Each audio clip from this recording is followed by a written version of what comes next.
EVSന്റെ രണ്ടാമത്തെ യൂണിറ്റിലേക്ക് നമ്മൾ കിടക്കുകയാണ്.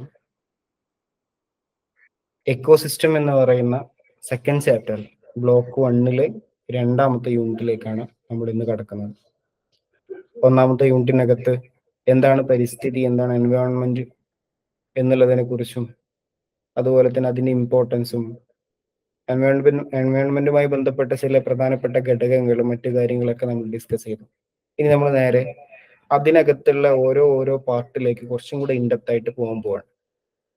ഇതൊരു പ്യൂറായിട്ടുള്ള സയൻസ് പഠിക്കുന്നത് പോലെ തന്നെ അത്ര ഇൻഡെപ്ത് ആയിട്ടുള്ള നോളജിലേക്കല്ല നമ്മൾ പോകുന്നത്. കുറച്ചും കൂടെ എന്താണ് ഒരു എക്കോസിസ്റ്റം എന്ന് പറഞ്ഞു കഴിഞ്ഞാൽ, ഒരു ആവാസ വ്യവസ്ഥ എന്ന് പറഞ്ഞു കഴിഞ്ഞാൽ എന്താണ്, എൻവയോൺമെന്റിനകത്ത് പ്രത്യേകമായിട്ടുള്ള ഘടകങ്ങൾ എന്തൊക്കെയാണ് എന്നൊക്കെ പറയുന്ന അതിന്റെ സ്ട്രക്ചർ, ഫങ്ഷൻസ്, മറ്റു കാര്യങ്ങളൊക്കെയാണ് ഇതിനകത്ത് പറയുന്നത്.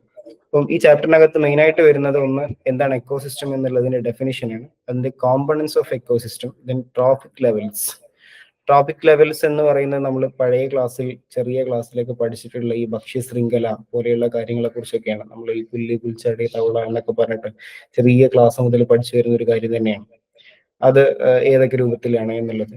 എക്കോസിസ്റ്റം ഫങ്ഷനിങ്, ഇക്കോളജിക്കൽ സക്സഷൻ എന്നുള്ളതാണ് നമ്മൾ പ്രധാനമായിട്ടും ഇതിനകത്ത് പഠിക്കുന്നത്. ഓക്കെ, അപ്പൊ ഇനി കൂടുതൽ ആമുഖമില്ലാതെ നമുക്ക് ചാപ്റ്ററിലേക്ക് തന്നെ കിടക്കാൻ വേണ്ടി തോന്നുന്നു. ഇതിനകത്തുള്ള ഏറെക്കുറെ കാര്യങ്ങൾ നമ്മൾ ഒരു 8ാം ക്ലാസ് 9ാം ക്ലാസ് വരെയുള്ള കാലങ്ങളിൽ പഠിച്ചു കഴിഞ്ഞതായിരിക്കും. അപ്പം ഈ പറയുന്ന കാര്യങ്ങൾ നിങ്ങൾക്ക് ഓർത്തെടുക്കാൻ പറ്റുന്നുണ്ടെങ്കിൽ കുറച്ചും കൂടെ എളുപ്പത്തിൽ ഇത് മനസ്സിലാവും. ഇത് മനസ്സിലാവുക എന്ന് പറയുന്നത് വളരെ ബേസിക് ആയിട്ടുള്ളൊരു യൂണിറ്റ് ആണ്.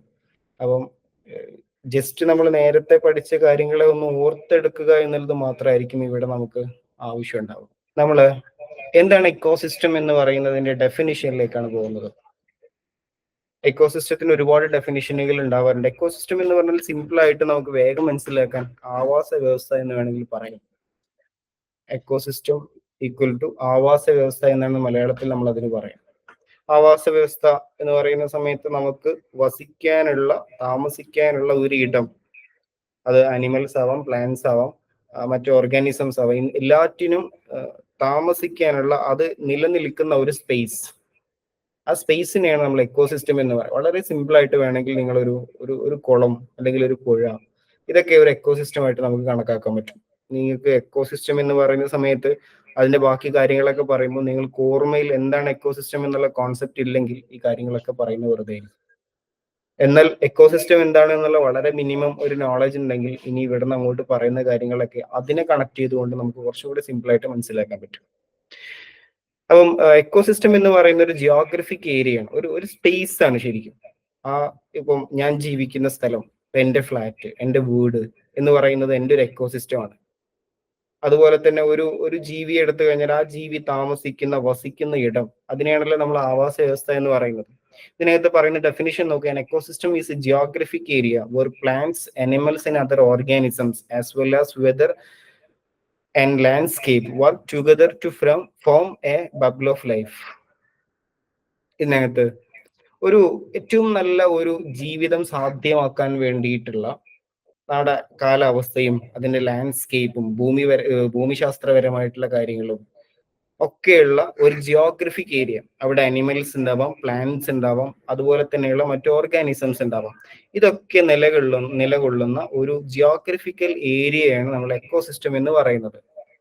ഒരു പക്ഷേ ഇങ്ങനെ ഒരു ഡെഫിനിഷൻ ആയിട്ട് തന്നെ ഓപ്ഷനിലേക്ക് കടന്നു വരാം. നമ്മൾ നേരത്തെ കഴിഞ്ഞ ക്ലാസ്സിലൊക്കെ സൂചിപ്പിച്ചിട്ടുണ്ടായിരുന്നു, ഓപ്ഷൻ എന്ന് പറയുന്നത് വൺ വേർഡ് എന്നുള്ളതിൽ മാത്രമല്ല ഇഗ്നോ ഫോക്കസ് ചെയ്യുന്നത്. ചിലപ്പോൾ ഇങ്ങനെ കുറച്ചും കൂടെ നീണ്ട definition is a geographic area where plants, animals and other organisms as well as weather and landscape എന്നൊക്കെ പറഞ്ഞിട്ട്, അല്ലെങ്കിൽ വർക്ക് ടുഗദർ എന്നൊക്കെ പറഞ്ഞിട്ടുള്ള ഒരു ചെറിയ ഡയലോഗ് കൊടുത്തുകൊണ്ട്, ഒരു സെന്റൻസ് കൊടുത്തുകൊണ്ട് അത് എന്താണ് എന്ന് ഡിഫൈൻ ചെയ്യാൻ വരും. അവിടെ ഇക്കോളജിയും, ഇക്കോസിസ്റ്റം, എൻവയോൺമെന്റ്, ഇങ്ങനെയൊക്കെ ഓപ്ഷൻസ് വരുമ്പോൾ നമുക്ക് കുറച്ചും കൂടെ കൺഫ്യൂഷൻ ആവാൻ സാധ്യതയുണ്ട്. അപ്പം ഡെഫിനിഷൻ തന്നെ അങ്ങനെ തന്നെ ചോദിക്കാം. ചെറിയ ഡെഫിനിഷനുകളൊക്കെ അങ്ങനെ തന്നെ നോക്കി വെക്കണം. നമ്മൾ നോക്കി വെക്കുക എന്ന് പറയുന്ന സമയത്ത് ഇതൊന്നും കാണാതെ പഠിക്കേണ്ട കാര്യങ്ങളല്ല, വീണ്ടും ഓർമ്മപ്പെടുത്താണ്, ഇതൊന്നും കാണാതെ പഠിക്കേണ്ട കാര്യങ്ങളല്ല. ഒക്കെ നമുക്ക് ഒരു കോൺസെപ്റ്റ് റെഡി ആയി കഴിഞ്ഞാൽ ബാക്കിയുള്ള കാര്യങ്ങളൊക്കെ വളരെ എളുപ്പത്തിൽ നമുക്ക് മനസ്സിലാക്കാൻ വേണ്ടിയിട്ട് പറ്റും. ഇനി അതിന്റെ പ്രധാനപ്പെട്ട കോമ്പണൻസ്, ഒന്നാമത്തെ കോമ്പണൻസ് എന്ന് പറയുന്നത് ഫാക്ടറാണ്. കഴിഞ്ഞ ക്ലാസ്സിൽ നമ്മൾ അത് ഡിസ്കസ് ചെയ്തിട്ടുണ്ട്. മറ്റൊന്ന് അബയോട്ടിക് ഫാക്ടറാണ്.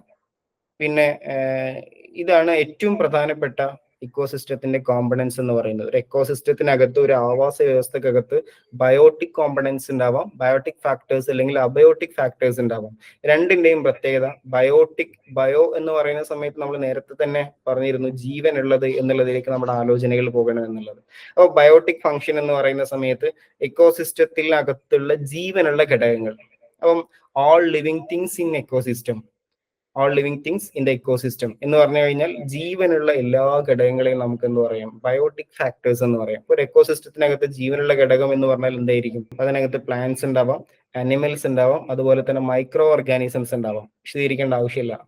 പ്ലാന്റ്സ്, അനിമൽസ്, മൈക്രോ ഓർഗാനിസംസ് എന്ന് പറയുന്നത് സൂക്ഷ്മജീവികൾ, ഇതൊക്കെ ജീവനുള്ള ഘടകങ്ങളാണല്ലോ. അപ്പം ഈ ജീവനുള്ള ഘടകങ്ങൾ മുഴുവൻ ഉൾച്ചേർന്നിട്ടുള്ള ഒന്നിനെയാണ് നമ്മൾ ബയോട്ടിക് ഫാക്ടേഴ്സ് എന്ന് പറയുന്നത്. ദെൻ അതിന്റെ ജസ്റ്റ് ഓപ്പോസിറ്റ് ആണ് അബയോട്ടിക് ഫാക്ടേഴ്സ്. അബയോട്ടിക് എന്ന് പറയുന്നത് just non living part of the ecosystem. ഒരു എക്കോസിസ്റ്റത്തിനകത്ത് ജീവനില്ലാത്ത ഘടകങ്ങൾ ഉണ്ടാവാം, ജീവനുള്ളത് ഉണ്ടാവാം, ജീവനില്ലാത്തത് ഉണ്ടാവും. ജീവനില്ലാത്തതിന് എക്സാമ്പിൾ നോക്കൂ.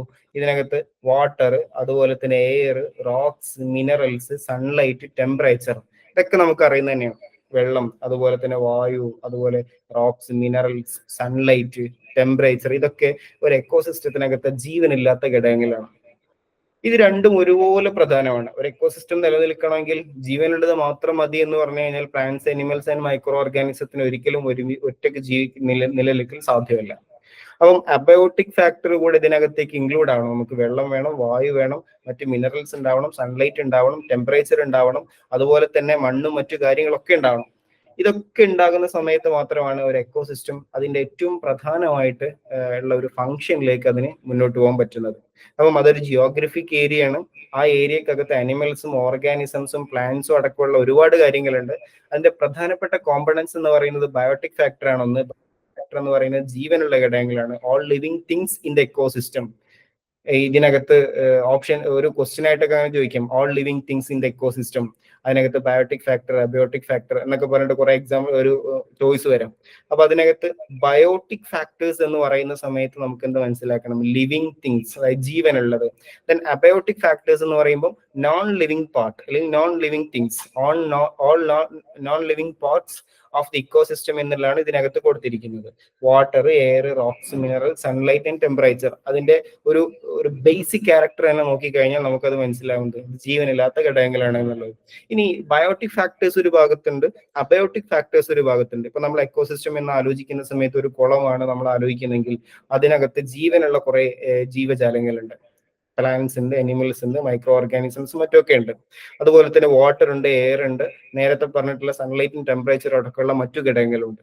ഇതിങ്ങനെ രണ്ട് ഭാഗത്തും ഇങ്ങനെ നിൽക്കുന്നത് കൊണ്ട് മാത്രം ഒരു എക്കോസിസ്റ്റം ഫംഗ്ഷൻ ചെയ്യണമെന്നില്ല.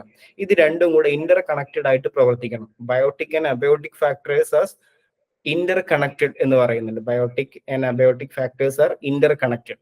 അതായത് ലിവിങ് തിങ്സിന് എല്ലാ സമയത്തും നോൺ ലിവിങ് തിങ്സിനെ ഡിപ്പെൻഡ് ചെയ്യേണ്ടി വരും, അല്ലെ? Living things depend on non living things for survival, and non living things are affected by the activities of living things. Living തിങ്സിന്റെ ജീവനുള്ള ഘടകങ്ങളുടെ എല്ലാ ആക്ടിവിറ്റികളിലും നോൺ ലിവിങ് തിങ്സ് ഇടപെട്ടുകൊണ്ടിരിക്കും. ഇപ്പം മനുഷ്യൻ എന്ന് പറയുന്ന ഒരു അനിമൽ എന്ന് പറയുന്നതിൽ നിന്ന് നമുക്ക് മനുഷ്യനെ എടുത്തു കഴിഞ്ഞാൽ, ഹ്യൂമൻ ബീങ്സിനെ എടുത്തു കഴിഞ്ഞാൽ, നമുക്കിവിടെ ജീവിക്കണമെങ്കിൽ ഇവിടെ ഓക്സിജൻ ആവശ്യമുണ്ട്, വെള്ളം ആവശ്യമുണ്ട്, സൺലൈറ്റ് ആവശ്യമുണ്ട്, ടെമ്പറേച്ചർ ആവശ്യമുണ്ട്. ഇതൊക്കെ നമുക്ക് ആവശ്യമുണ്ട്. ഇതൊക്കെ നമുക്ക് എപ്പോഴെങ്കിലും ആവശ്യമുണ്ട് എന്നുള്ളതല്ല. മനുഷ്യന്റെ അടിസ്ഥാനപരമായിട്ടുള്ള ജീവിതം ഇവിടെ സാധ്യമാവണമെങ്കിൽ തീർച്ചയായിട്ടും ഈ ഘടകങ്ങൾ മുഴുവൻ നമുക്ക് ആവശ്യമാണ്, എല്ലാ സമയത്തും ആവശ്യമാണ്. അപ്പൊ അതുകൊണ്ട് തന്നെ ലിവിങ് തിങ്സ് എല്ലാ കാലത്തും നോൺ ലിവിങ് തിങ്സിനെ ഡിപ്പെൻഡ് ചെയ്തുകൊണ്ട് മാത്രമാണ് ജീവിക്കുന്നത്. അതുകൊണ്ട് തന്നെ ലിവിങ് തിങ്സിന്റെ എല്ലാ ആക്ടിവിറ്റികളിലും നോൺ ലിവിങ് തിങ്സ് എന്ത് ചെയ്യുന്നുണ്ട്? അതിന്റെ ഒരു ഇൻഫ്ലുവൻസ് ഉണ്ടാകുന്നുണ്ട്, അത് അഫക്ട് ചെയ്യുന്നുണ്ട് എന്നർത്ഥം. സിമ്പിൾ ആയിട്ട്, അതായത് ബയോട്ടിക് ഫാക്ടേഴ്സ് ഉണ്ട്, അബയോട്ടിക് ഫാക്ടേഴ്സ് ഉണ്ട്. ഈ രണ്ട് ഫാക്ടേഴ്സ് നമ്മൾ ഇന്റർ കണക്റ്റഡ് ആണ്. നമുക്ക് ഓക്സിജൻ ശ്വസിക്കേണ്ടതുണ്ട്, വെള്ളം കുടിക്കേണ്ടതുണ്ട്, അതുപോലെ തന്നെ മിനറൽസ് ഉപയോഗിക്കേണ്ടതുണ്ട്, അതുപോലെ സൺലൈറ്റ് ഉപയോഗിക്കേണ്ടതുണ്ട്, ഈ ടെമ്പറേച്ചർ ആവശ്യമുണ്ട്. ഇതൊക്കെ ഏതൊക്കെ രൂപത്തിലാണോ നമുക്ക് ആവശ്യമുള്ളത്, ആവശ്യമുള്ള അളവിൽ നമുക്ക് കിട്ടുക എന്ന് പറയുന്നത് മനുഷ്യൻ ഇവിടെ ജീവൻ നിലനിൽക്കുക എന്നുള്ളതിന്റെ അടിസ്ഥാനമാണ്. അപ്പൊ അതുകൊണ്ട് biotic factor and abiotic factors എന്ന് പറയുന്നത് രണ്ടും ഇന്റർ കണക്റ്റഡ് ആണ് എന്ന് മനസ്സിലാക്കി വെക്കാം.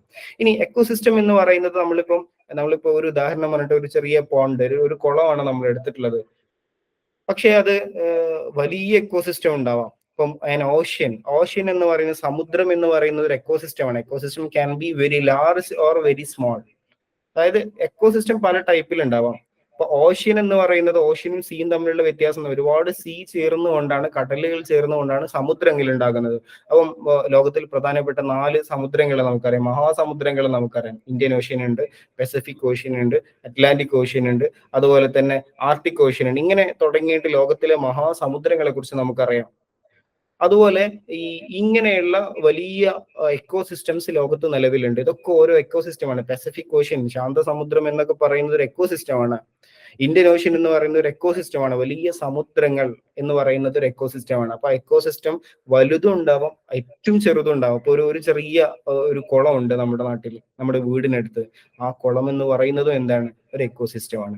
അപ്പം ഇത്രയാണ് ഈ ഒരു ഭാഗത്ത് നമുക്ക് പഠിക്കാനുള്ളത്. ഒന്ന്, എക്കോസിസ്റ്റം എന്ന് പറയുന്ന ഒരു ജിയോഗ്രഫിക് ഏരിയ ആണ്. ഇവിടെ പ്ലാന്റ്സ്, അനിമൽസ്, മറ്റു ഓർഗാനിസംസ് അതിനകത്ത് ഉണ്ടാവാം. 2 മെയിൻ കോമ്പണൻസ് ആണ് അതിനുള്ളത്. ഒന്ന് ബയോട്ടിക് കോമ്പണൻസ് ആണ്, രണ്ടാമത്തത് അബയോട്ടിക് കോമ്പണൻസ് ആണ്. ബയോട്ടിക് കോമ്പണൻസ് എന്ന് പറയുന്നത് ജീവനുള്ളതും, അബയോട്ടിക് കോമ്പണൻസ് എന്ന് പറയുന്നത് ജീവനില്ലാത്തതുമാണ്. ബയോട്ടിക് കോമ്പണൻസിനകത്ത് നമുക്ക് എന്ത് പറയാം? ഇത് രണ്ടും തമ്മിൽ ഇന്റർ കണക്റ്റഡ് ആണ്. ബയോട്ടിക് ആൻഡ് അബയോട്ടിക് കോമ്പണൻസ് എന്ന് പറയുന്നത് ഇന്റർ കണക്റ്റഡ് ആണ്. അതുപോലെ തന്നെ എക്കോസിസ്റ്റം എന്ന് പറയുന്നത് വലിയ എക്കോസിസ്റ്റം ഉണ്ടാവാം, അതുപോലെ തന്നെ ഏറ്റവും ചെറിയ എക്കോസിസ്റ്റവും നിലനിൽക്കാം. ഏറ്റവും ചെറിയ എക്കോസിസ്റ്റത്തിനും ഏറ്റവും വലിയ എക്കോസിസ്റ്റത്തിനും ഒരേ രൂപത്തിലുള്ള ഫങ്ഷൻസ് നടക്കാറുണ്ടാവും. രണ്ടിനും ബയോട്ടിക് കോമ്പണൻസ് ഉണ്ടാവും, അബയോട്ടിക് കോമ്പണൻസ് ഉണ്ടാവും. ഈ 2 കോമ്പണൻസ് തമ്മിൽ എല്ലാ കാലത്തും ഒരുമിച്ച് നിൽക്കുക എന്ന് പറയുന്നത് പ്രധാനമാണ്. ഇനി എക്കോസിസ്റ്റത്തിന്റെ ഫീച്ചേഴ്സ്. 2 ഫീച്ചേഴ്സ് ആണ് എക്കോസിസ്റ്റത്തിന് ഉണ്ടാവുക.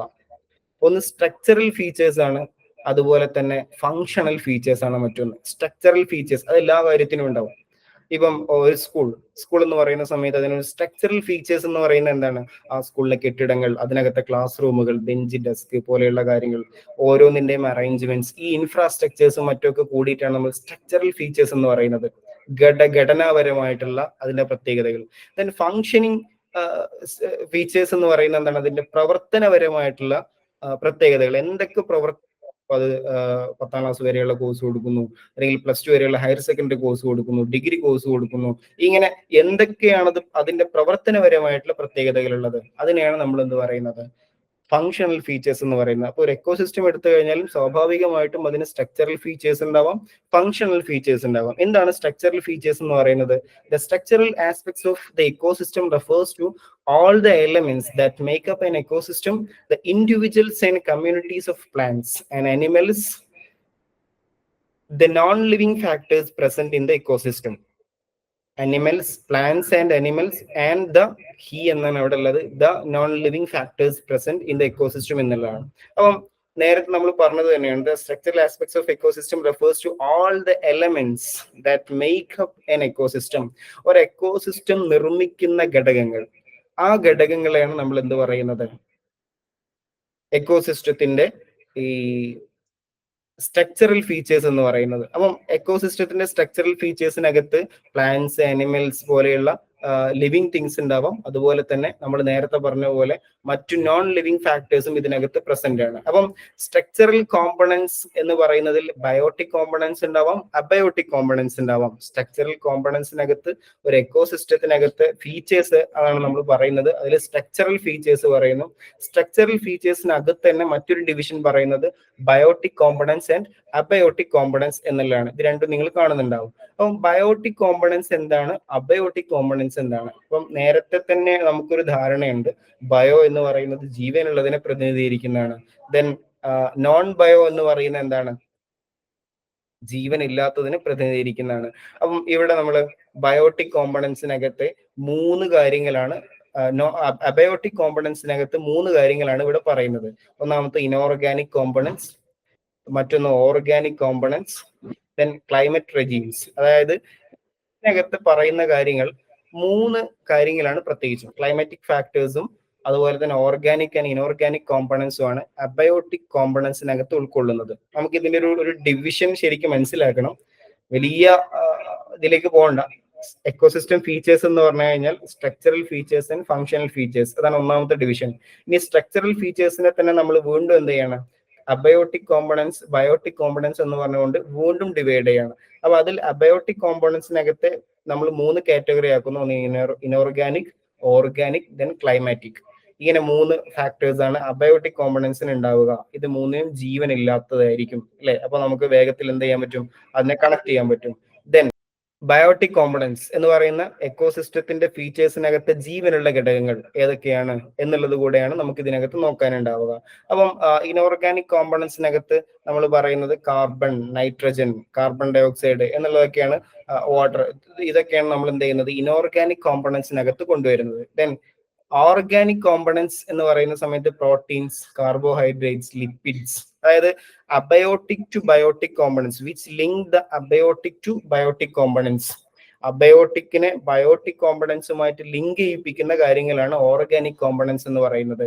കാർബോഹൈഡ്രേറ്റ് ഉൾപ്പെടെയുള്ള, അതുപോലെ പ്രോട്ടീൻസും ലിപ്പിഡ്സ് ഒക്കെ ഉൾപ്പെടെയുള്ള അന്നജങ്ങൾ എന്നൊക്കെ നമ്മൾ പറയുന്ന ഇതൊക്കെ ഉൾപ്പെടെയുള്ള അബയോട്ടിക്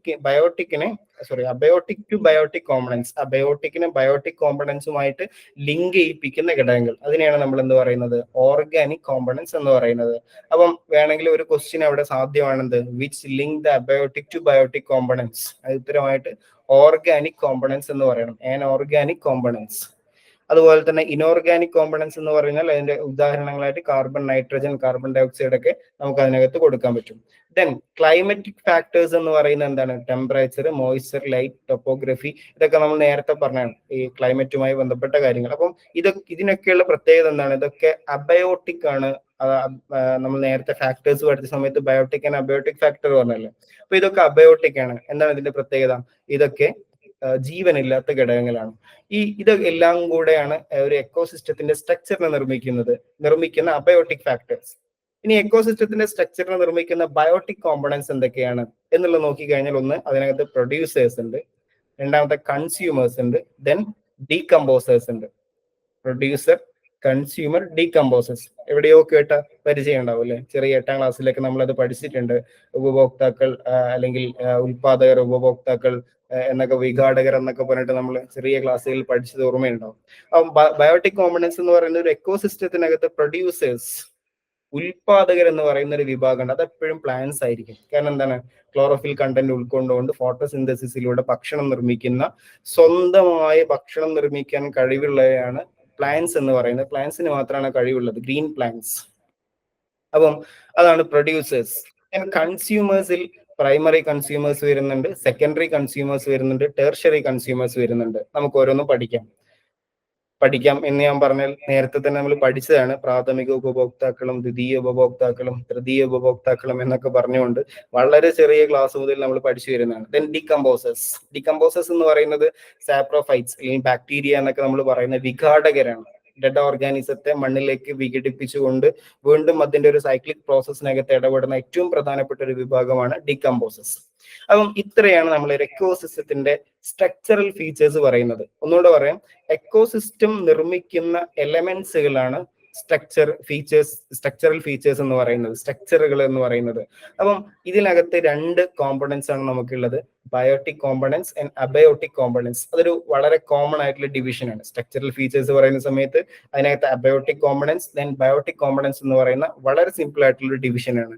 ബയോട്ടിക് കോമ്പണൻസിനകത്ത് നമുക്കറിയാം ജീവനുള്ളതായിരിക്കും, അബയോട്ടിക് കോമ്പണൻസ് എന്ന് പറയുന്നത് ജീവനില്ലാത്തതായിരിക്കും. അപ്പൊ ബയോട്ടിക് കോമ്പണൻസിനകത്ത് inorganic compounds, organic compounds and climatic factors, ഈ 3 കാര്യങ്ങളാണ് ഉണ്ടാവുക. അപ്പം ഇനോർഗാനിക് കോമ്പൗണ്ട്സിനകത്ത് കാർബൺ, നൈട്രജൻ, കാർബൺ ഡൈ ഓക്സൈഡ് പോലെയുള്ള എക്സാമ്പിൾ നമുക്ക് എഴുതാൻ പറ്റും. ഓർഗാനിക് കോമ്പൗണ്ട്സിന്റെ പ്രത്യേകത which link the abiotic to biotic components, അബയോട്ടിക്കിൽ നിന്ന് ബയോട്ടിക് കോമ്പണൻസിലേക്കുള്ള ഒരു ലിങ്ക് ആണ്, അതിനെ കണക്ട് ചെയ്യുന്ന ഒന്നാണ് എന്ത് ഓർഗാനിക് കോമ്പണൻസ് എന്ന് പറയുന്നത്. ദെൻ ക്ലൈമാറ്റിക് ഫാക്ടേഴ്സ് നമ്മൾ നേരത്തെ പറഞ്ഞ ടെമ്പറേച്ചറും മോയ്സ്ചറും ലൈറ്റും, ഇവിടെ ലൈറ്റ് എന്ന് ഉദ്ദേശിക്കുന്നത് സൺലൈറ്റ് ആണ്. ദെൻ ടോപ്പോഗ്രഫി എന്ന് ഉദ്ദേശിക്കുന്നത് നേരത്തെ നമ്മൾ ലാൻഡ്സ്കേപ്പ് എന്ന് പറഞ്ഞതിനെയാണ്. ഇനി അതിനകത്ത് ഇത്രയൊക്കെയാണ് അബയോട്ടിക് കോമ്പണൻസിനകത്ത് വരുന്നത്. ദെൻ ബയോട്ടിക് കോമ്പണൻസ് എന്ന് പറഞ്ഞു കഴിഞ്ഞാലോ, അതിനകത്ത് പ്രൊഡ്യൂസേഴ്സ്, കൺസ്യൂമേഴ്സ്, ദെൻ ഡീകമ്പോസേഴ്സ്, 3 പേരാണ് ഉണ്ടാവുക. ഇതൊക്കെ അതിന്റെ സ്ട്രക്ചർ ആണ്. ഒരു എക്കോസിസ്റ്റത്തിനകത്ത് നമ്മൾ എന്താ പറയാ, ഇപ്പം ഒരു പ്രൊഡ്യൂസേഴ്സ് ഉണ്ടാവും, ഉൽപാദകരുണ്ടാവും. ഉൽപാദകർ എന്ന് പറയുന്നത് പ്ലാന്റ്സ് ആണ്. കൺസ്യൂമേഴ്സ് 3 വിഭാഗത്തിൽ ഉണ്ടാവും, പ്രൈമറി, സെക്കൻഡറി, ടെർഷ്യറി കൺസ്യൂമേഴ്സ് ഉണ്ടാവും. ദെൻ ഡീകമ്പോസേഴ്സ്, വിഘാടകർ എന്ന് പറയുന്ന ഒരു വിഭാഗം ഉണ്ടാവും. അതാണ് ഏറ്റവും അവസാനത്തെ വിഭാഗം. ദെൻ വിഘടിപ്പിച്ച് വീണ്ടും മണ്ണിലേക്ക് ലയിച്ച് വീണ്ടും അത് ജലവും ലവണവും ഒക്കെ ആയിട്ട് തിരിച്ച് പ്ലാന്റ്സിലേക്ക് വന്ന് പ്ലാന്റ്സ് വീണ്ടും ഫോട്ടോസിന്തസിസ് നടത്തുന്നു. അതിനെ ഈ പ്രാഥമിക, ദ്വിതീയ, തൃതീയ ഉപഭോക്താക്കൾ അതിന് ഭക്ഷണമാക്കുന്നു. അതിനെ ഒരു ഭക്ഷ്യ ചെയിനൊക്കെ ഉണ്ടാകുന്നു. ആ ചെയിനകത്ത് നിന്ന് അവ വീണ്ടും നശിക്കുന്ന സമയത്ത് വീണ്ടും ഡീകമ്പോസസ് ഇടപെടുന്നു. ഇതൊരു സൈക്ലിക് പ്രോസസ്സാണ്. ഇങ്ങനെ നടന്നുകൊണ്ടിരിക്കുന്ന ഒരു സൈക്ലിക് പ്രോസസ്സാണ് ഈ എക്കോസിസ്റ്റത്തിന്റെ സ്ട്രക്ചറൽ ഫീച്ചേഴ്സിലെ ബയോട്ടിക് കോമ്പണൻസ് എന്ന് പറയുന്നത്. അപ്പം ഇത് ഏകദേശം മനസ്സിലായിട്ടുണ്ടാവും എന്നാണ് ഞാൻ വിചാരിക്കുന്നത്. ഇതിന്റെ ഒരു വലിയ സങ്കീർണമായിട്ടുള്ള ആലോചനകളൊന്നും ആവശ്യമില്ല. വേണമെങ്കിൽ നിങ്ങൾക്ക് ഒരു ജസ്റ്റ് ഒരു A4 പേപ്പർ ഇട്ടുകൊണ്ട് എക്കോസിസ്റ്റം എന്ന് കൊടുക്കാം. എക്കോസിസ്റ്റത്തിന് ബയോട്ടിക് ആൻഡ് അബയോട്ടിക് ഫാക്ടേഴ്സ് എന്ന് കൊടുക്കാം. ഇനി അതിന്റെ സ്ട്രക്ചറൽ ഫീച്ചേഴ്സ് എന്ന് കൊടുത്തിട്ട് ഒരു ഹൈഫൻ ഇടാം. എന്നിട്ട് biotic features, biotic components, abiotic components. Biotic കോമ്പണൻസിനകത്ത് പ്രൊഡ്യൂസേഴ്സ്, കൺസ്യൂമേഴ്സ്, ഡീകമ്പോസേഴ്സ് ഓരോന്നിനെയും വിശദീകരിക്കാം. അബയോട്ടിക് കോമ്പണൻസിനകത്ത് ഓർഗാനിക്, ഇനോർഗാനിക് ആൻഡ് ക്ലൈമാറ്റിക്. ഇത്രയും കണ്ടീഷനുകൾ. ഇതിൽ ഏറ്റവും ബേസ് ഇത്രയേ ഉള്ളൂ. ബയോട്ടിക് എന്ന് പറയുന്നത് ജീവനുള്ളതാണ്, അബയോട്ടിക് എന്ന് പറയുന്നത് ജീവനില്ലാത്തതാണ്. ഈ ഒരു കോൺസെപ്റ്റ് നമ്മുടെ ഉള്ളിലേക്ക് കയറി കഴിഞ്ഞാൽ പിന്നെ നമുക്ക് കാണുന്നതിനൊക്കെ ആ രൂപത്തിലേക്ക് നമുക്ക് കണക്ട് ചെയ്യാൻ പറ്റും.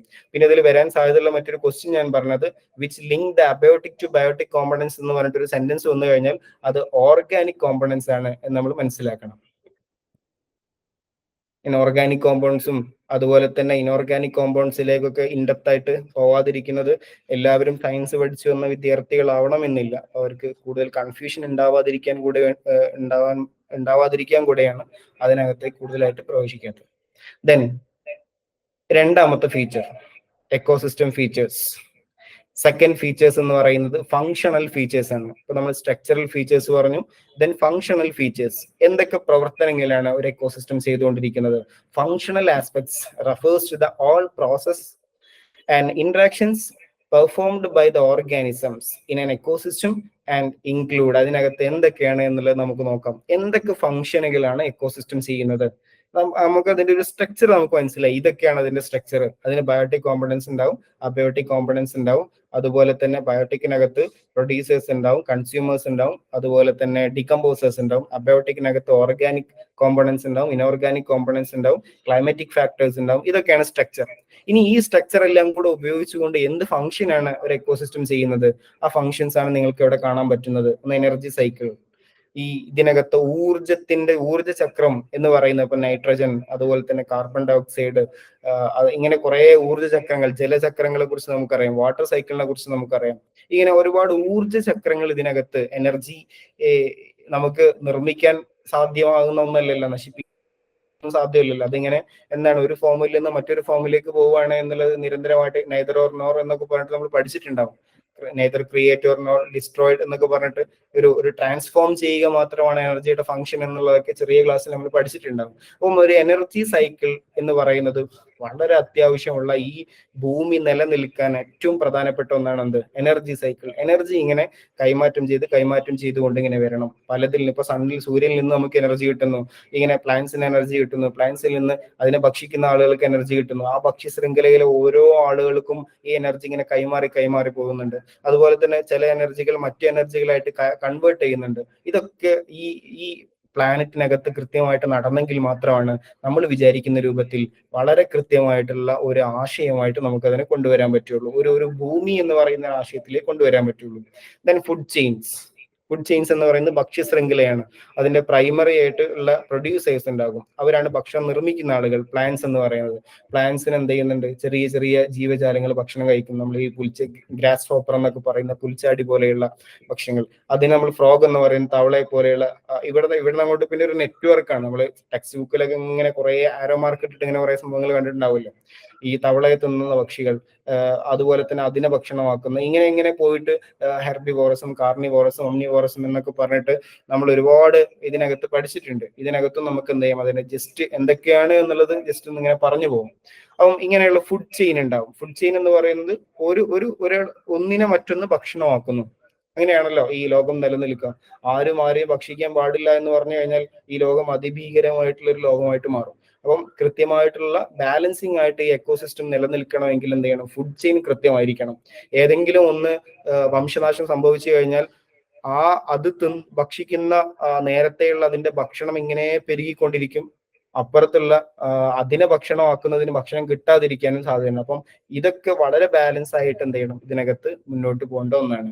ദെൻ ഡൈവേഴ്സി ഫുഡ് ചെയിൻ കഴിഞ്ഞാൽ ഡൈവേഴ്സിറ്റി എന്ന് പറയുന്നത് ഇന്റർലിങ്ക് ബിറ്റ്വീൻ ഓർഗാനിസംസ്. ഒരു ഓർഗാനിസത്തിന്റെ ഇടയിലുള്ള ഡൈവേഴ്സിറ്റികൾ, വ്യത്യസ്തമായിട്ടുള്ള ഓർഗാനിസംസ് ഇതിനകത്ത് വർക്ക് ചെയ്യും. അപ്പം അതിനകത്ത് നമുക്ക് കുറച്ചുകൂടി വിശദമായിട്ട് അടുത്ത ക്ലാസ്സുകളിൽ പറയാം. അതിന്റെ ഡൈവേഴ്സിറ്റി എങ്ങനെയൊക്കെയാണ് എന്നുള്ള ഓരോ ഇക്കോസിസ്റ്റം പറയുന്ന സമയത്ത് നമുക്കത് മനസ്സിലാവും. ഇപ്പം വെറൈറ്റീസ് ഓഫ് സീഡ്സ്, അതുപോലെ തന്നെയുള്ള മറ്റു കാര്യങ്ങളൊക്കെ എന്ത് ചെയ്യാം, അതിനകത്ത് നമുക്ക് കൊണ്ടുവരാൻ പറ്റും. Interlinks between organisms. Then nutrient cycles, നേരത്തെ നമ്മൾ എനർജി സൈക്കിൾ പറഞ്ഞ പോലെ തന്നെ ന്യൂട്രിയൻ സൈക്കിൾസ് എന്ന് പറയുന്നത് ഇതിന്റെ പ്രധാനപ്പെട്ട ഒരു ഫംഗ്ഷൻ ആണ്. ദെൻ സക്സഷൻ എന്ന് പറയുന്നത് അതിജീവനമാണ്.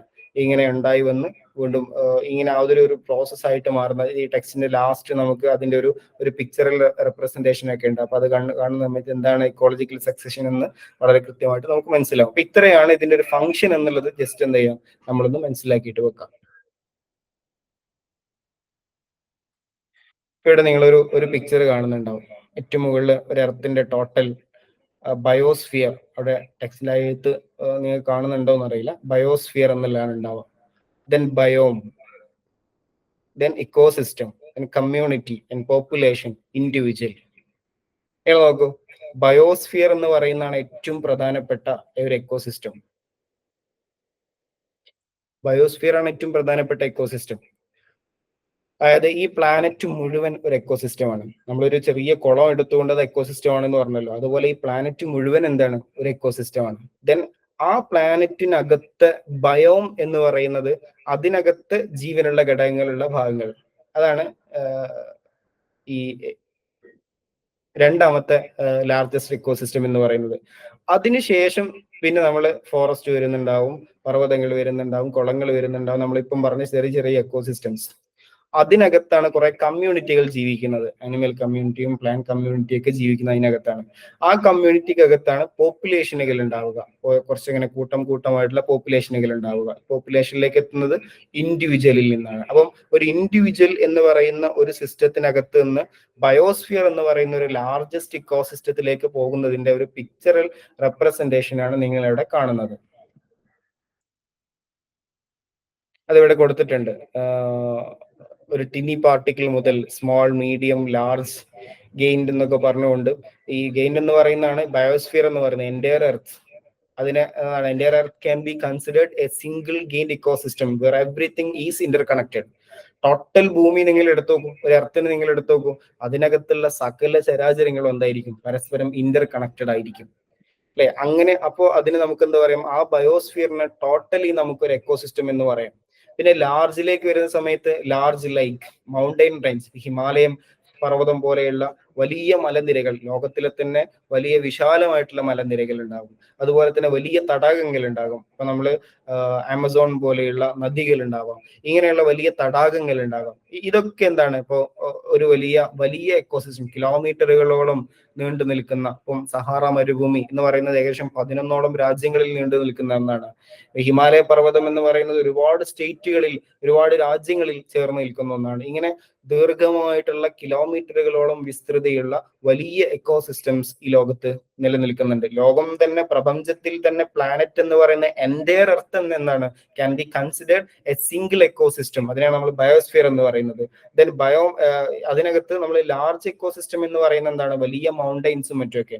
ഇനി സ്മോൾ എക്കോസിസ്റ്റം എന്ന് പറയുന്നത് കുറച്ചും കൂടെ ഈ എന്താണ്, ഈ നമ്മുടെ ഒരു ടൈഡ് പൂൾ എന്നൊക്കെ പറയുന്ന സീഷോറുകൾ, ഈ കടൽ തീരങ്ങളും മറ്റുമൊക്കെയുള്ള ഒരു കുറച്ച് ഫ്യൂ മീറ്റേഴ്സ്, നേരത്തെ നമ്മൾ കിലോമീറ്റേഴ്സ് എന്നൊക്കെ പറഞ്ഞിട്ടുണ്ടെങ്കിൽ കുറച്ചും കൂടെ ഒരു ഫ്യൂ മീറ്റേഴ്സ്, ഒരു 100ന് മുകളിൽ മീറ്റേഴ്സ് ഉള്ള എക്കോസിസ്റ്റംസിനെയാണ് നമ്മൾ എന്ത് പറയുന്നത്, സ്മോൾ എന്ന് പറയുന്നത്. ദെൻ അതിന് വീണ്ടും നമ്മൾ മീഡിയം എക്കോസിസ്റ്റം എന്ന് പറയുന്ന സമയത്ത് ചെറിയ ഫോറസ്റ്റുകൾ, പോണ്ടുകൾ, നമ്മളിപ്പം പറഞ്ഞ മീഡിയം സൈസിലുള്ള ചെറിയ പോണ്ടുകളും മറ്റുമൊക്കെ, അതായത് ഒരു 10 to 100 മീറ്റേഴ്സ് റേഞ്ചിലുള്ള എക്കോസിസ്റ്റംസ്, ഒരു 10 മീറ്റർ മുതൽ 100 മീറ്റർ വരെയൊക്കെ വിശാലതയുള്ള എക്കോസിസ്റ്റംസ്. ടിനി പാർട്ടിക്കിൾസ് എന്നൊക്കെ പറയുന്നത് മൈക്രോസ്കോപ്പിക് ആണ് ശരിക്കും. ഒരു എക്കോസിസ്റ്റത്തിന്റെ ഒരു രൂപീകരണത്തിന്റെ തുടക്കമാണ്. അപ്പം ജസ്റ്റ് ഒരു പാറയുടെ പുറത്തുള്ള സർഫസിനകത്ത് എക്കോസിസ്റ്റം ആയിരിക്കാം. വളരെ ചെറിയ മില്ലിമീറ്റർ ഹൈറ്റ് ഉള്ള, അല്ലെങ്കിൽ അത്രയും ചെറിയ രൂപത്തിലുള്ള എക്കോസിസ്റ്റംസ് നിലവിലുണ്ട്. ഇതിൽ നിന്ന് മനസ്സിലാക്കേണ്ട കാര്യം ഇത്രയേ ഉള്ളൂ. എക്കോസിസ്റ്റം എന്ന് പറയുന്നത് ഏറ്റവും ചെറിയ എക്കോസിസ്റ്റവും നിലവിലുണ്ട്, ലാർജസ്റ്റ് എക്കോസിസ്റ്റവും നിലവിലുണ്ട്. എർത്തിനെ ടോട്ടലി നമുക്ക് എന്ത് പറയാം, ഒരു എക്കോസിസ്റ്റം എന്ന് പറയുന്നത് കൊണ്ട് തെറ്റില്ല എന്നുള്ളതാണ്. അപ്പം ലാർജസ്റ്റ് എക്കോസിസ്റ്റം എന്ന് നമ്മൾ നേരത്തെ പറഞ്ഞത് ബയോസ്ഫിയർ ആണ്. നിങ്ങൾ നേരത്തെ പറഞ്ഞിട്ടുള്ള ആ ഒരു പിക്ചറിന്റെ വേറൊരു രൂപം നോക്കൂ, കുറച്ചും കൂടെ എളുപ്പത്തിൽ നിങ്ങൾക്ക് അത് മനസ്സിലാവും തോന്നുന്നു എനിക്ക്. ലാർജസ്റ്റ് എക്കോസിസ്റ്റം എന്ന് പറയുന്നത് ബയോസ്ഫിയർ. ബയോസ്ഫിയർ എന്ന് പറഞ്ഞാൽ എൻറ്റയർ എർത്താണ്, ടോട്ടൽ എർത്തിനെയാണ് നമ്മൾ എന്ത് പറയുന്നത്, ബയോസ്ഫിയർ എന്ന് പറയുന്നത്. അതിനകത്ത് ജീവനുള്ള ഭാഗങ്ങൾ നമ്മൾ എടുത്തു കഴിഞ്ഞാൽ അതിനെ ബയോംസ് എന്ന് പറയാം. അതിനെ തന്നെ വീണ്ടും നമ്മൾ എന്ത് ചെയ്യണം, ഡിവൈഡ് ചെയ്തിട്ട് ഇക്കോസിസ്റ്റം ആകുന്നു, കമ്മ്യൂണിറ്റി ആക്കുന്നു. നേരത്തെ നമ്മൾ പറഞ്ഞ പോപ്പുലേഷൻ എന്നുള്ളതിലേക്ക് ചെറിയ ചെറിയ ചെറിയ മാറ്റങ്ങൾ വരുത്തി സ്പീഷീസ് എന്ന് കൊണ്ടുവരുന്നുണ്ട്. ദെൻ വീണ്ടും പോപ്പുലേഷൻ വരുന്നു, ഓർഗാനിസംസ്. അതാണ് നേരത്തെ നമ്മൾ ഇൻഡിവിജ്വൽ എന്ന് പറഞ്ഞത്. അതാണ് സ്മോളസ്റ്റ്, ഏറ്റവും സ്മോളസ്റ്റ് എന്ന് പറയുന്നത് ഇൻഡിവിജ്വൽ ആണ്. അതിങ്ങനെ കടന്നു വന്ന് അതിന്റെ ലാർജസ്റ്റിലേക്ക് വരുമ്പോൾ ബയോസ്ഫിയർ. ചിലപ്പം ഇതിന്റെ ഒരു ഓർഡർ ഒക്കെ ചോദിക്കാം പരീക്ഷയ്ക്ക്, ഇങ്ങനെ തന്നുകൊണ്ട് ബയോസ്ഫിയർ, എക്കോസിസ്റ്റം, ഇൻഡിവിജ്വൽ, അതുപോലെ തന്നെ പോപ്പുലേഷൻ, ബയോസ്ഫിയർ എന്നൊക്കെ പറഞ്ഞിട്ട് ഓർഡർ തെറ്റിച്ചൊക്കെ എന്ത് ചെയ്യാം, ഓപ്ഷൻ അകത്ത് വരാം. അപ്പം ഇത് ഒരു ധാരണ ഉണ്ടായാൽ മതി. Biosphere, biome, ecosystem, community, species, population, organisms. നേരത്തെ പറഞ്ഞതും വലിയ മാറ്റമൊന്നുമില്ല. ഇവിടെ കമ്മ്യൂണിറ്റി കഴിഞ്ഞിട്ട് അവിടെ സ്പീഷീസ് കൊടുത്തിട്ടുണ്ട്, ഇവിടെ അത് പോപ്പുലേഷൻ, ഇൻഡിവിജ്വൽ ആണ്. ഇൻഡിവിജ്വൽ എന്നുള്ളതിന് തന്നെയാണ് ഇവിടെ എന്ത് കൊടുത്തിട്ടുള്ളത്, ഓർഗാനിസംസ് എന്ന് കൊടുത്തിട്ടുള്ളത്. ഓക്കെ, ഇനി ഒരു എക്കോസിസ്റ്റത്തിന്റെ ബയോസ്ഫിയർ എന്ന് പറയുന്ന ടോട്ടൽ ഇക്കോസിസ്റ്റത്തിന്റെ ഒരു എർത്തിന്റെ ഏറ്റവും പ്രധാനപ്പെട്ട 3 ഘടകങ്ങൾ എന്തൊക്കെയാണെന്ന് ചോദിച്ചു കഴിഞ്ഞാൽ, ഒന്ന് ലിത്തോസ്ഫിയർ ആണ്, അവിടെ ഒരു എ കൂടുതലുണ്ട്, ലിത്തോസ്ഫിയർ ആണ്. രണ്ടാമത്തത് ഹൈഡ്രോസ്ഫിയർ ആണ്, ദെൻ അറ്റ്മോസ്ഫിയർ ആണ്. ലിത്തോസ്ഫിയർ എന്ന് പറയുന്നത് ലാൻഡ് ആണ്, ഭൂമിയാണ്, കരഭാഗം എന്ന് നമുക്ക് വേണമെങ്കിൽ പറയാം. ഹൈഡ്രോസ്ഫിയർ എന്ന് പറയുന്നത് അതിന്റെ ജല ഉൾക്കൊള്ളുന്ന ഭാഗങ്ങൾ, വെള്ളത്താൽ ചുറ്റപ്പെട്ട ഭാഗങ്ങളാണ് ഹൈഡ്രോസ്ഫിയർ. പിന്നെ അറ്റ്മോസ്ഫിയർ എന്ന് പറയുന്നത് അന്തരീക്ഷമാണ്, അതിന്റെ വായു പ്രതലത്തെയാണ് നമ്മൾ അറ്റ്മോസ്ഫിയർ എന്ന് പറയുന്നത്. ഈ 3 ഘടകങ്ങളും കൂടെ ചേർന്നാണ് ഒരു ബയോസ്ഫിയർ എന്ന് പറയുന്നത്. ഈ 3 ഘടകങ്ങളെയും കൂടെ ചേർത്തുകൊണ്ട് നമുക്ക് എന്ത് പറയാൻ പറ്റും, ബയോസ്ഫിയർ എന്ന് പറയാൻ പറ്റും. യെസ്. ഇനി നമ്മൾ ഒരു ബയോസ്ഫിയറിനകത്തുള്ള കോമ്പണൻസിനെ കുറിച്ചാണ് പറയുന്നത്. അതിൽ നമ്മൾ നേരത്തെ തന്നെ അബയോട്ടിക് കോമ്പണൻസും ബയോട്ടിക് കോമ്പണൻസും ഒക്കെ പറഞ്ഞിട്ടുണ്ട്.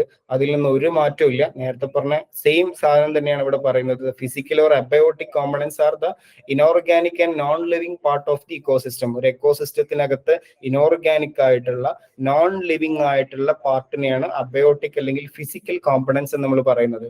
അത് നമുക്ക് അത്ര തന്നെ പറയാനുള്ളൂ. അതിനകത്ത് നമ്മൾ ഈ ടെമ്പറേച്ചറും അതുപോലെ തന്നെ സൺലൈറ്റും അത്തരം കാര്യങ്ങളൊക്കെ ഉള്ള എക്സാമ്പിൾസ് നമ്മൾ നേരത്തെ പറഞ്ഞു ചെയ്തു. ഇനി നമുക്ക് ബയോട്ടിക് കോമ്പണൻസിനകത്ത് നേരത്തെ നമ്മൾ പ്രൊഡ്യൂസേഴ്സ്, കൺസ്യൂമേഴ്സ് ആൻഡ് ഡീകമ്പോസേഴ്സ് എന്ന് പറഞ്ഞിരുന്നല്ലോ.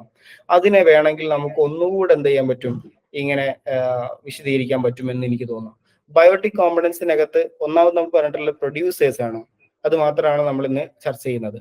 പ്രൊഡ്യൂസേഴ്സ് എന്ന് പറഞ്ഞു കഴിഞ്ഞാൽ പ്രൊഡ്യൂസേഴ്സും കൺസ്യൂമേഴ്സും. പ്രൊഡ്യൂസേഴ്സ് എന്ന് പറഞ്ഞാൽ ക്ലോറോഫിൽ ബിയറിംഗ് ഗ്രീൻ പ്ലാന്റ്സ്, ഹരിതകമുള്ള സസ്യങ്ങൾ വേണമെങ്കിൽ നമുക്ക്, സസ്യങ്ങൾക്ക് പച്ച നിറം നൽകുന്നതാണ് ഹരിതകം എന്ന് പറയുന്നത്, ക്ലോറോഫിൽ എന്ന് പറയുന്നത്. അപ്പൊ ഈ ക്ലോറോഫിൽ ഉൾക്കൊള്ളുന്ന ഗ്രീൻ പ്ലാന്റ്സിനെയാണ് നമ്മൾ എന്ത് പറയുന്നത്, പ്രൊഡ്യൂസേഴ്സ് എന്ന് പറയുന്നത്. പ്രൊഡ്യൂസേഴ്സിന് മറ്റൊരു പേരാണ് ഓട്ടോട്രോപ്സ്. ഓട്ടോട്രോപ്സ് എന്ന് പറഞ്ഞു കഴിഞ്ഞാൽ സ്വയം ഭക്ഷണം നിർമ്മിക്കാൻ സ്വയം പര്യാപ്തരായിട്ടുള്ള ആളുകളെയാണ് നമ്മൾ ഓട്ടോട്രോപ്സ് എന്ന് പറയുന്നത്. അപ്പം പ്രൊഡ്യൂസേഴ്സ് എന്ന് പറയുന്ന ഒറ്റ ആളേ ഉള്ളൂ, അത് പ്ലാന്റ്സ് ആണ്. എന്തുകൊണ്ടാണ് പ്ലാന്റ്സ് എന്നുള്ളതിന് ഉത്തരം എന്താണ്, അവർ സ്വന്തമായിട്ട് ഭക്ഷണം നിർമ്മിക്കുന്ന ഒരേ ഒരു ബയോട്ടിക് കോമ്പണൻസ് ആണ് ഈ ഒരു എക്കോസിസ്റ്റത്തിനകത്ത്. വേറെ ആരും സ്വന്തം ഭക്ഷണം നിർമ്മിക്കുന്നില്ല. എല്ലാവരും പ്ലാന്റ്സ് ഉണ്ടാക്കിയിട്ടുള്ള ഭക്ഷണത്തെ ഭക്ഷിക്കുക മാത്രമാണ് ചെയ്യുന്നത്. ദെൻ കൺസ്യൂമേഴ്സിന് നമുക്ക് ഹെറ്ററോട്രോപ്സ് എന്നും പറയാം. ഹെറ്ററോട്രോപ്സ് എന്ന് പറഞ്ഞു കഴിഞ്ഞാൽ all other organisms that are unable to make their own food. അതായത് സ്വന്തമായിട്ട് ഭക്ഷണം ഉണ്ടാക്കാൻ പറ്റാത്ത എല്ലാവരെയും നമുക്ക് എന്താ പറയാം, കൺസ്യൂമേഴ്സ് എന്ന് പറയാം. But depend on other organisms for food to meet their energy needs for survival are called heterotrophs or phototrophs or consumers. നമുക്ക് അതിനെ കൺസ്യൂമേഴ്സ് എന്ന് വിളിക്കാം, ഫാഗോട്രോപ്സ് എന്ന്, ഫോട്ടോട്രോപ്സ് അല്ല, ഫാഗോട്രോപ്സ് എന്ന് വിളിക്കാം, അല്ലെങ്കിൽ ഹെറ്ററോട്രോപ്സ് എന്ന് വിളിക്കാം. ഹെറ്ററോട്രോപ്സ് അല്ലെങ്കിൽ ഫാഗോട്രോപ്സ്, കൺസ്യൂമേഴ്സ് എന്നൊക്കെ പറയുന്നത് സ്വന്തമായിട്ട് ഭക്ഷണം നിർമ്മിക്കാൻ സാധ്യമല്ലാത്ത എല്ലാവരെയും നമുക്ക് എന്ത് വിളിക്കാം, കൺസ്യൂമേഴ്സ് എന്ന് വിളിക്കാം. അതിന്റെ ഉപഭോക്താക്കളാണ്. ഈ കൺസ്യൂമേഴ്സിനെയാണ് നമ്മൾ 3 വിഭാഗമാക്കിയിട്ട് നേരത്തെ തരം തിരിച്ചത് അല്ലെ. Primary consumers, secondary consumers and tertiary consumers. Primary consumers എന്ന് പറഞ്ഞു കഴിഞ്ഞാൽ അതിനകത്ത് അനിമൽസ് ഉണ്ട്. അതുപോലെ തന്നെ അനിമൽസ് എന്ന് പറയുന്ന സമയത്ത് നേരിട്ട് എന്താണ് ഭക്ഷണം ഇതിനകത്ത് പറയുന്നുണ്ട്, like which eat green plants അതാണ് അതിന്റെ പോയിന്റ്. ഗ്രീൻ പ്ലാന്റ്സിനെ ഭക്ഷണം നിർമ്മിക്കുന്ന ഗ്രീൻ പ്ലാന്റ്സിനെ ഭക്ഷിക്കുന്ന വിഭാഗം. മനസ്സിലായിട്ടുണ്ടാവുന്നതാണ് ഞാൻ വിചാരിക്കുന്നത്. ഗ്രീൻ പ്ലാന്റ്സിനെ ഭക്ഷിക്കുന്ന, അതായത് ഏറ്റവും ആദ്യം ഭക്ഷണം ഉണ്ടാക്കുന്നത് പ്രൊഡ്യൂസേഴ്സ് ആണ്. ഈ പ്രൊഡ്യൂസേഴ്സ് ആയിട്ടുള്ള ഗ്രീൻ പ്ലാന്റ്സിനെ ഭക്ഷിക്കുന്ന വിഭാഗമാണ് നമ്മൾ കൺസ്യൂമേഴ്സിലെ പ്രൈമറി കൺസ്യൂമേഴ്സ് എന്ന് പറയുന്നത്. നമ്മൾ ആടിനെയും പശുവിനെയും അതുപോലെ തന്നെ ഈ മാനിനെയും മുയലിനെയൊക്കെ ഇതിനകത്ത് ഇൻസെക്ട്സ്, ഗ്രാസ് ഹോപ്പേഴ്സ് എന്നൊക്കെ പറയുന്ന പുൽച്ചാടിനെയൊക്കെ എന്ത് ചെയ്യാറുണ്ട്, ഇതിനകത്ത് ഉദാഹരണങ്ങൾ പറയാറുണ്ട്. അപ്പോൾ പ്രൈമറി കൺസ്യൂമേഴ്സിന്റെ ഏറ്റവും വലിയ പ്രത്യേകത കൺസ്യൂമേഴ്സിൽപ്പെട്ട ഒരു വിഭാഗമാണ്, പ്രാഥമിക ഉപഭോക്താക്കളാണ്. എന്താണ് അതിന്റെ പ്രത്യേകത എന്ന് വെച്ച് കഴിഞ്ഞാൽ ഗ്രീൻ പ്ലാന്റ്സിനെ ഡയറക്റ്റ് ആയിട്ട് ഭക്ഷണം കഴിക്കും. ഇതാണ് ഇവരുടെ ഒരു പ്രത്യേകത. ദെൻ സെക്കൻഡറി കൺസ്യൂമേഴ്സ് എന്ന് പറയുന്നത് ഹെർബിവോറസ് ആണ്. ഹെർബിവോറസ് എന്ന് പറഞ്ഞു കഴിഞ്ഞാൽ organisms which eat a herbivore like a bird that eats grasshoppers are carnivorous are they eat other animals. These carnivores are also called secondary consumers. Okay, ചെറിയൊരു mistake ഞാൻ നേരത്തെ പറഞ്ഞതിലുള്ളത്, primary consumers എന്ന് പറയുന്ന വിഭാഗത്തെയാണ് നമ്മൾ എന്ത് പറയുന്നത്, ഈ ഹെർബിവോറസ് എന്ന് പറയുന്നത്. ഹെർബിവോർ എന്ന് പറയുന്നത് പ്രൈമറി കൺസ്യൂമേഴ്സിനെയാണ്. ഈ ഹെർബിവോറിനെ ഭക്ഷണമാക്കുന്നവരാണ് സെക്കൻഡറി കൺസ്യൂമേഴ്സ്. ഒന്നുകൂടെ പറയാം, ഗ്രീൻ പ്ലാന്റ്സിനെ ഭക്ഷണമാക്കുന്നവരാണ് പ്രൈമറി കൺസ്യൂമേഴ്സ്. അതിനകത്ത് ഗ്രാസ് ഹോപ്പേഴ്സും അതുപോലെ തന്നെ കൗൺ, ഡീറും റാബിറ്റും ഒക്കെ അടക്കമുള്ള ആനിമൽസിനെ നമുക്ക് വേണമെങ്കിൽ പറയാം. അതിനെ ഹെർബിവോർസ് എന്ന് പറയും. അതിന്റെ പ്രാഥമിക ഉപഭോക്താക്കളെ ഹെർബിവോർസ് എന്ന് പറയും. ഈ ഹെർബിവോറിനെ ഭക്ഷണമാക്കുന്ന കാർണിവോറസിനെയാണ് നമ്മൾ എന്ത് പറയുന്നത്, സെക്കൻഡറി കൺസ്യൂമേഴ്സ് എന്ന് പറയുന്നത്. അപ്പം കാർണിവോറസ് എന്ന് പറഞ്ഞു കഴിഞ്ഞാൽ ഇപ്പം ഈ പുൽച്ചാടി തിന്നുന്നു എന്ന് പറയുമ്പോൾ പുൽച്ചാടി എന്ന് പറയുന്നത് പ്രൈമറി കൺസ്യൂമർ ആണ്. ഈ പുൽച്ചാടിയെ ഒരു തവള ഭക്ഷിക്കുന്നു അല്ലെങ്കിൽ മറ്റെന്തെങ്കിലും ഭക്ഷിക്കുന്നു എന്ന് പറയുമ്പോൾ ആ ഭക്ഷിക്കുന്നത് സെക്കൻഡറി കൺസ്യൂമർ ആണ്. ദെൻ ടേർഷറി കൺസ്യൂമർ എന്ന് പറയുന്നത് സെക്കൻഡറി കൺസ്യൂമേഴ്സിന് ഭക്ഷണം കഴിക്കുന്നവരാണ്. അല്ലെ, അത് ബേർഡ്സ് ആയിരിക്കാം, അതുപോലെയുള്ള വിഭാഗങ്ങളൊക്കെ എന്താണ്, ടേർഷറി കൺസ്യൂമേഴ്സ് ആണ്. സെക്കൻഡറി കൺസ്യൂമേഴ്സിന് കാർണിവോറസ് ഓർഗാനിസംസ് ലൈക്ക് കാറ്റ്സ് അത് വിച്ച് ഈറ്റ് സെക്കൻഡറി കൺസ്യൂമേഴ്സ്, അതായത് സെക്കൻഡറി കൺസ്യൂമേഴ്സിനെ ഭക്ഷണമാക്കുന്ന വിഭാഗത്തെയാണ് നമ്മൾ കാർണിവോറസ് എന്ന്, ഇതിനും കാർണിവോറസ് എന്ന് തന്നെയാണ് പറയുന്നത്. ദെൻ ടേർഷറി കൺസ്യൂമേഴ്സ് എന്ന് നമ്മൾ പറയുന്നത്. ദെൻ ടോപ്പ് കാർണിവോറസ് എന്ന് പറഞ്ഞു കഴിഞ്ഞാൽ അതിനെ പിന്നെ ആരും ഭക്ഷണം കഴിക്കൂല. അതായത് ഇപ്പം ഒരു ടൈഗർ, ലയൺ, ഇതൊക്കെ എന്താ വെച്ചാൽ അതിന്റെ ഒരു ടോപ്പ് കാർണിവോറസ് എന്ന് പറഞ്ഞാൽ അതിന്റെ ഏറ്റവും അവസാനത്തിലുള്ള ആളുകളാണ്. അപ്പം അത് പിന്നെ എന്ത് ചെയ്യില്ല, അതിനെ മറ്റൊരു ഓർഗാനിസം വന്നുകൊണ്ട് ഭക്ഷണം കഴിക്കൂല. അപ്പം അതിനെയാണ് നമ്മൾ ടോപ്പ് കാർണിവോറസ് എന്ന് പറയുന്നത്. അപ്പം ഇതൊന്നുകൂടെ പറയാം. അബയോട്ടിക് കോമ്പണൻസ് നമുക്ക് പ്രശ്നമില്ല, ജീവനില്ലാത്ത ഘടകങ്ങൾ എന്ന് പറഞ്ഞു കഴിഞ്ഞാൽ നമുക്കത് മനസ്സിലാവും. ബയോട്ടിക് കോമ്പണൻസിൽ പ്രൊഡ്യൂസേഴ്സ്, കൺസ്യൂമേഴ്സ്, ഡീകമ്പോസേഴ്സ് മൂന്ന് വിഭാഗമാണുള്ളത്. പ്രൊഡ്യൂസേഴ്സിനകത്ത് നമുക്ക് ഓട്ടോട്രോപ്സ് എന്ന് പറഞ്ഞു കഴിഞ്ഞാൽ ഭക്ഷണം ഉണ്ടാക്കുന്ന വിഭാഗം എന്ന് മാത്രം നമ്മൾ വിചാരിച്ചാൽ മതി. ഭക്ഷണം ഉണ്ടാക്കുന്ന വിഭാഗമാണ് പ്രൊഡ്യൂസേഴ്സ്. കൺസ്യൂമേഴ്സ് എന്ന് പറയുന്നത് മൂന്ന് തരത്തിലുണ്ട്. ഈ ഭക്ഷണം ഉണ്ടാക്കുന്ന പ്ലാന്റ്സിനെ ഭക്ഷിക്കുന്ന പ്രൈമറി കൺസ്യൂമേഴ്സ്, ഹെർബിവോറസ് എന്ന് പറയും. അതുപോലെ തന്നെ ഈ ഹെർബിവോറസ് ആയിട്ടുള്ള പ്രൈമറി കൺസ്യൂമേഴ്സിനെ ഭക്ഷണമാക്കുന്ന സെക്കൻഡറി കൺസ്യൂമേഴ്സ്. ദെൻ സെക്കൻഡറി കൺസ്യൂമേഴ്സിനെ ഭക്ഷണമാക്കുന്ന ടേർഷറി കൺസ്യൂമേഴ്സ്, കാർണിവോറസ് എന്നാണ് ഈ രണ്ട് വിഭാഗത്തെയും പറയുന്നത്. ദെൻ ടോപ്പ് കാർണിവോറസ് എന്ന് പറഞ്ഞാൽ അതിന്റെ ഏറ്റവും അവസാനത്തിലുള്ള ആളുകൾ. അതിനെ പിന്നെ വേറെ ആരും എന്ത് ചെയ്യുന്നില്ല, not killed or eaten by other animals are top carnivorous. അതിനെ പിന്നെ മറ്റാരും ഭക്ഷണമാക്കുന്നില്ല. പിന്നെ നമുക്കുള്ളത് ഡീകമ്പോസേഴ്സ് ആണ്. ഡീകമ്പോസേഴ്സ് ഇതിനകത്ത് വിട്ടുപോയതാണ്. ഡീകമ്പോസേഴ്സ് എന്ന് പറയുന്നത് ഇങ്ങനെ ഡെഡ് ഓർഗാനിസംസ് ഇതിനെയൊക്കെ മണ്ണിലേക്ക് വീണ്ടും ലയിപ്പിക്കാൻ വേണ്ടിയിട്ട് അതിനെ വിഘടിപ്പിക്കുന്ന സൂക്ഷ്മജീവികൾ, ബാക്ടീരിയ അടക്കമുള്ള, സാപ്രോഫൈറ്റ്സ് അടക്കമുള്ള സൂക്ഷ്മജീവികൾ, അതിനെയാണ് വിഘാടകർ എന്ന് നമ്മൾ പറയുന്നത്. ഇത്രയാണ് ഈ ഒരു ചാപ്റ്ററിനകത്ത് നമുക്ക് ഇന്ന് സൂചിപ്പിക്കാനുള്ളത്. ഇന്ന് നമ്മൾ പറഞ്ഞിട്ടുള്ളത് എന്താണ് എക്കോസിസ്റ്റം എന്നുള്ളത് പറഞ്ഞു, അതിന്റെ ഡെഫിനിഷൻ പറഞ്ഞു, അതിന്റെ ബയോട്ടിക് ആൻഡ് അബയോട്ടിക് ഫാക്ടേഴ്സ് പറഞ്ഞു. എക്കോസിസ്റ്റത്തിന്റെ രണ്ട് features, structural and functional features പറഞ്ഞു. സ്ട്രക്ചറൽ ഫീച്ചേഴ്സിനകത്ത് അബയോട്ടിക് കോമ്പണൻസും ബയോട്ടിക് കോമ്പണൻസും ഉണ്ടെന്ന് പറഞ്ഞു. അബയോട്ടിക് കോമ്പണൻസിനകത്ത് inorganic, organic, climatic factors. Then biotic കോമ്പണൻസിനകത്ത് producers, consumers and decomposers. Then functional ഫീച്ചേഴ്സിനകത്ത് energy cycle, food chain, diversity, nutrient cycle, succession. ഇത്രയും കാര്യങ്ങൾ പറഞ്ഞു. പിന്നെ largest ecosystem to smallest ecosystem എന്ന് പറയുന്നതിന്റെ ഒരു പിക്ചർ നമ്മൾ കണ്ടു, അതെന്തൊക്കെയാണ് എന്ന് പറഞ്ഞു. ദെൻ ബയോസ്ഫിയറിന്റെ മൂന്ന് പ്രധാനപ്പെട്ട ഘടകങ്ങൾ, അറ്റ്മോസ്ഫിയർ, ഹൈഡ്രോസ്ഫിയർ, ലിത്തോസ്ഫിയർ. ലിത്തോസ്ഫിയർ എന്ന് പറയുന്നത് മണ്ണാണ്, ലാൻഡിനെ കുറിച്ചാണ്. ഹൈഡ്രോസ്ഫിയർ എന്ന് പറയുന്നത് വാട്ടറിനെ കുറിച്ചാണ്. ദെൻ അറ്റ്മോസ്ഫിയർ എന്ന് പറയുന്നത് എയർ ആണ്. ദെൻ അബയോട്ടിക് കോമ്പണൻസും ബയോട്ടിക് കോമ്പണൻസും നമ്മൾ പറഞ്ഞു. അബയോട്ടിക് കോമ്പണൻസ് എന്താണെന്ന് നേരത്തെ തന്നെ വിശദീകരിച്ചു. ബയോട്ടിക് കോമ്പണൻസിനകത്ത് പ്രൊഡ്യൂസേഴ്സ് എന്ന് പറയുന്ന വിഭാഗമുണ്ട്, കൺസ്യൂമേഴ്സ് എന്ന് പറയുന്ന വിഭാഗമുണ്ട്, അതുപോലെ തന്നെ ഡീകമ്പോസേഴ്സ് എന്ന് പറയുന്ന വിഭാഗമുണ്ട്. പ്രൊഡ്യൂസേഴ്സ് എന്ന് പറഞ്ഞാൽ ഓട്ടോട്രോപ്സ് ആണ്. ദെൻ കൺസ്യൂമേഴ്സ് എന്ന് പറയുന്നത് ഹെറ്ററോട്രോപ്സ് ആണ്. ഈ കൺസ്യൂമേഴ്സിനകത്ത് തന്നെ 3 വിഭാഗങ്ങൾ പറയുന്നുണ്ട്. പ്രൈമറി കൺസ്യൂമേഴ്സ്, അതായത് ഹെർബിവോറസ്, പ്ലാന്റ്സിനെ ഭക്ഷണമാക്കുന്നത്. സെക്കൻഡറി കൺസ്യൂമേഴ്സ്, ഈ ഹെർബിവോറസിനെ ഭക്ഷണമാക്കുന്ന കാർണിവോറസ്. ദെൻ ടേർഷറി കൺസ്യൂമേഴ്സ് എന്ന് പറയുന്നത് സെക്കൻഡറി കൺസ്യൂമേഴ്സിനെ ഭക്ഷണമാക്കുന്ന കാർണിവോറസ്. ദെൻ ടോപ്പ് കാർണിവോറസ് എന്ന് പറഞ്ഞു കഴിഞ്ഞാൽ അതിനെ പിന്നെ മറ്റാരും ഭക്ഷണം കഴിക്കാനില്ലാത്ത രൂപത്തിലേക്കുള്ള അതിന്റെ ഒരു ലാസ്റ്റ് ആനിമൽ എന്ന് പറയുന്നതിനെയാണ് നമ്മൾ എന്ത് പറയുന്നത്, ടോപ്പ് കാർണിവോറസ് എന്ന് പറയുന്നത്. ദെൻ ഡീകമ്പോസേഴ്സ് എന്ന് പറയുന്നത് സാപ്രോഫൈറ്റ്സ് പോലെയുള്ള ഈ ഡെഡ് ഓർഗാനിസത്തെയും അതുപോലെ തന്നെ ഓർഗാനിസത്തിന്റെ വേസ്റ്റ്, എക്സ്ക്രീറ്റ പോലെയുള്ള വേസ്റ്റുകളെയൊക്കെ ഭക്ഷണമാക്കി അതിനെ വിഘടിപ്പിച്ചുകൊണ്ട് മണ്ണിലേക്ക് ലയിപ്പിക്കുന്ന ഫംഗ്ഷൻ എടുക്കുന്ന ഒരു വിഭാഗമാണ് ഡീകമ്പോസേഴ്സ്, ബാക്ടീരിയകൾ ഉൾപ്പെടെയുള്ള വിഭാഗങ്ങൾ. ഇത്രയുമാണ് നമുക്ക് ഈ ഒരു ചാപ്റ്ററിനകത്ത് അതിന്റെ ഒരു ഫസ്റ്റ് ഭാഗം പറയാനുള്ളത്. ദെൻ അടുത്ത ഒരു ഭാഗം കൂടെ പറഞ്ഞുകൊണ്ട് നമുക്ക് ഈ ചാപ്റ്റർ അവസാനിപ്പിക്കാൻ പറ്റും. Okay, thank you.